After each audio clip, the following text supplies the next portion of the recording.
Bonjour, Monsieur Teddy. Mon nom c'est Grace Tony Zagabé. Je suis artiste staffeur, peintre et designer. Premièrement, au départ, c'était pas dans ce que j'ai calculé. Mais comme on dit souvent, on ne rate pas son destin. Bon, je peux dire que c'était mon destin en tout cas. J'ai fait mes études humanitaires en pédagogie. À l'université, j'avais les ambitions de devenir journaliste. C'est pourquoi j'ai commencé même sciences de l'information, de la communication à l'IOB. Mais malheureusement, je ne suis pas allé jusqu'au bout. Voilà, je me suis retrouvé déjà avec les amis qui s'investissaient dans la peinture et qui m'intéressaient déjà par leur réalisation. Mais moi, je voulais quand même faire un plus. Il y avait des idées comme de folie qui me venaient toujours en tête quand on partait ensemble. Et puis je me disais, bon, mais est-ce qu'on ne peut pas faire plus? Parce qu'avec la peinture, ça va déjà, mais je crois on peut encore aller plus loin. Alors là, je m'imaginais par exemple, dans des décès sur de pagne, je me disais, si on faisait ces histoires comme ça sur de murs, ou le papier peint, tu vois, le papier peint, je me posais la question, est-ce qu'on ne peut pas être plus réaliste et faire ceci sur le mur?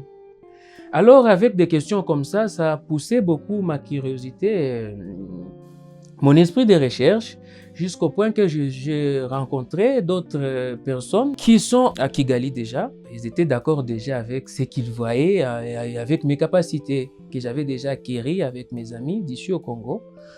Ils ont accepté de me donner la formation.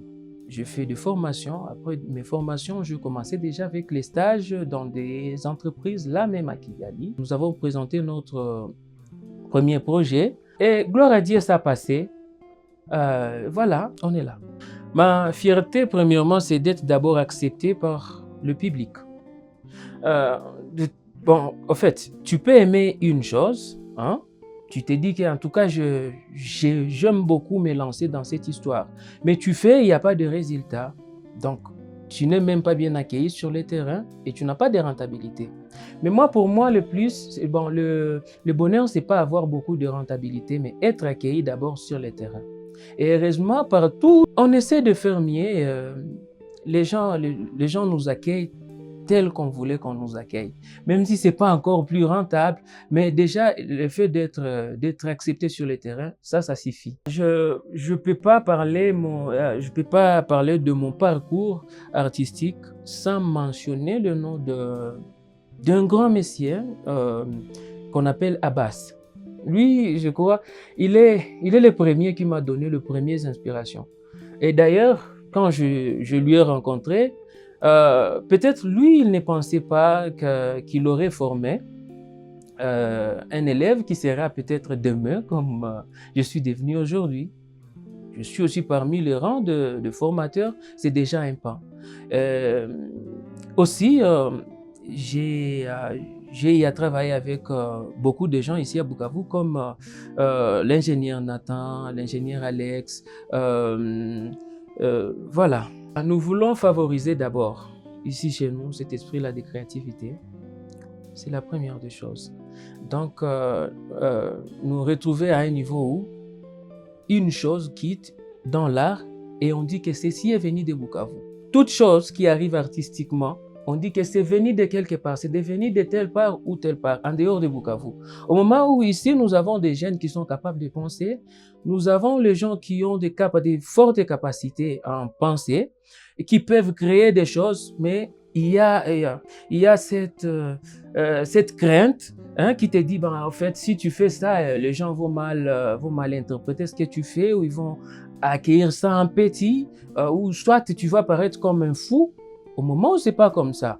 Alors nous, c'est un peu de favoriser les jeunes parce que moi, personnellement, par exemple ici, je peux former un petit, pas qu'il devienne comme moi, mais qu'il réalise encore beaucoup de choses plus que moi. Parce que la personne qui m'a formé premièrement, lui, il voulait que je sois peut-être comme lui, et puis il a trouvé d'autres capacités qui sont plus bénéfiques. Nous voulons que demain, nous ayons une génération des personnes ou des gens qui sont capables vraiment de faire de nouvelles choses qui vont quitter des Bukavu et aller partout dans le monde.